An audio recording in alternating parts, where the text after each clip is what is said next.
Oke sobat info, kembali lagi di channel YouTube Info Milenial, tempatnya para milenial belajar dan sharing pengalaman tentang dunia investasi pohon.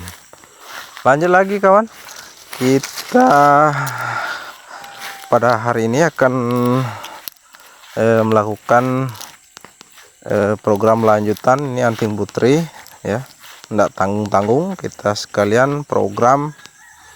Ini ada beberapa gerobak ya yang kita akan program hari ini, sekitar 50-an pohon ada. Jadi ini adalah bahan hasil cangkokan ya. Beberapa minggu lalu kita sudah panen cangkokannya. Nah hari ini karena melihat kondisi tunasnya, terubusnya sudah lumayan subur, sudah lumayan rimbun, jadi tidak menunggu lama lagi, kita segera lakukan program lanjutannya. Nah, ini kalau kita tunda-tunda, nanti jangan sampai akarnya sudah menua dan keras ya, malah nanti susah diarahkan sejak dini. Jadi kondisi perakaran masih seperti ini. Nah ini masih sangat mudah untuk kita melakukan pengarahan akar. Nah program lanjutan yang saya maksud adalah ini karena hasil cangkokan ya, bibit hasil cangkokan bahan bonsai anting putri. Dari hasil cangkokan ini otomatis masih menyisakan bekas batang yang dikerat. Ini bagian bawah ya terlihat, inilah yang saya potong. Nah kemudian setelah potong press rata dengan titik tumbuh akar,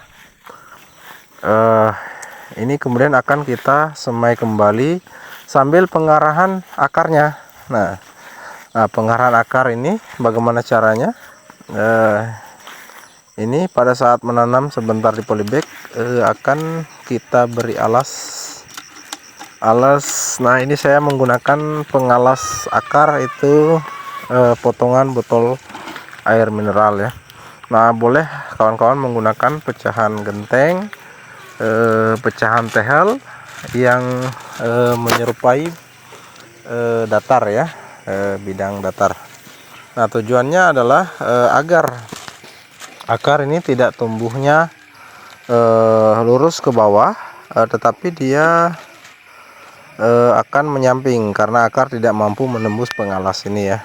Nah inilah tahapan-tahapan awal untuk kita membuat bahan bonsai ya. Jadi memang sejak dini memang kita harus melakukan pengarahan terhadap akar ini. Nah jadi akar masih lemas, masih halus, masih lembut, ini kita segera arahkan ya. Kalau nanti ini kita tunda dalam waktu sebulan atau 2 bulan ke depan, ini akar-akar akan mulai mengeras ya, mulai tua, dan justru kita akan lagi kerepotan untuk mengarahkan akarnya. Nah kalau akar sudah mengeras, kita paksakan, itu biasanya akar bisa patah dan lain sebagainya ya. Nah nanti setelah proses ini selesai, tahapan ini selesai, nanti beberapa bulan kemudian kita akan lakukan proses lanjutan penseleksian akar ya. Nanti akar-akar yang sejajar, yang lebih besar itu nanti kita sisakan, kemudian akar yang tumbuh tumpang tindih, nah itu kita akan pangkas ya. Nah sambil nanti memantau perkembangan di atasnya. Di atasnya maksudnya di atas perakaran ini adalah cabang. Nah, kita mulai menentukan konsep bahan ini akan kita konsep menjadi bonsai dengan style atau gaya apa selanjutnya gitu ya. Nah, jadi mulai kita memilih nanti titik tumbuh tunas ini ya, nanti kan biasanya ini banyak sekali tunas yang tumbuh. Nanti yang akan kita simpan, yang akan kita teruskan tumbuh pertumbuhannya yang mana yang akan kita stop atau kita potong atau kita pangkas ya. Nah, tentunya nanti saya akan update terus perkembangan bahan ini pada saat nanti pemangkasan tunas. Nah, kalau hari ini saya tidak lakukan pemangkasan tunas dulu, biarkan dulu perakarannya ini berkembang secara maksimal ya. Karena kalau kita memotong, istilahnya ya, memotong di atas, maka yang di bawah juga akan terpengaruh, begitu ya. Artinya memotong percabangannya, otomatis pertumbuhan akar juga ada bagian akar-akar yang akan terhenti gitu ya. Nah, sementara targetnya kita ini adalah memaksimalkan pertumbuhan akar. Jadi semua percabangannya kita los dulu, nanti mungkin beberapa minggu atau beberapa bulan kemudian baru kita lakukan pemangkasan cabang.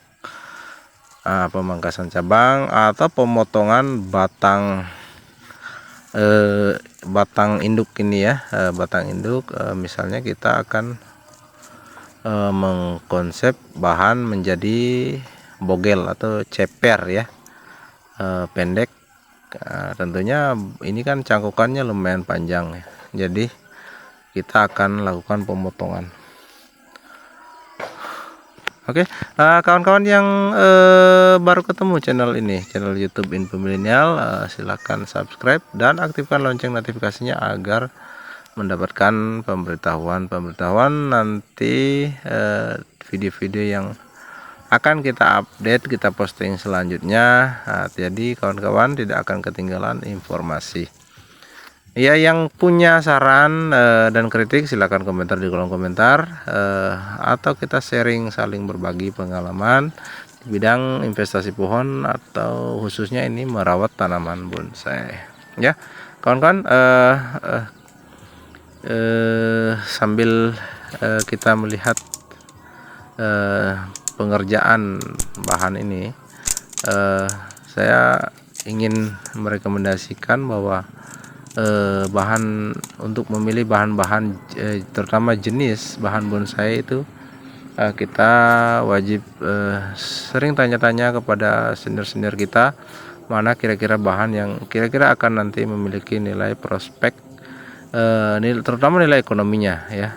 Nah, kenapa saya sekarang lebih banyak kembang biakan budidaya anting putri, karena memang anting putri memiliki nilai yang sangat tinggi untuk penjualan nanti ketika bahan ini sudah mulai memiliki konsep ya, artinya arah akaran sudah mulai bagus, kemudian alur gerak dasarnya sudah mulai nampak gitu ya.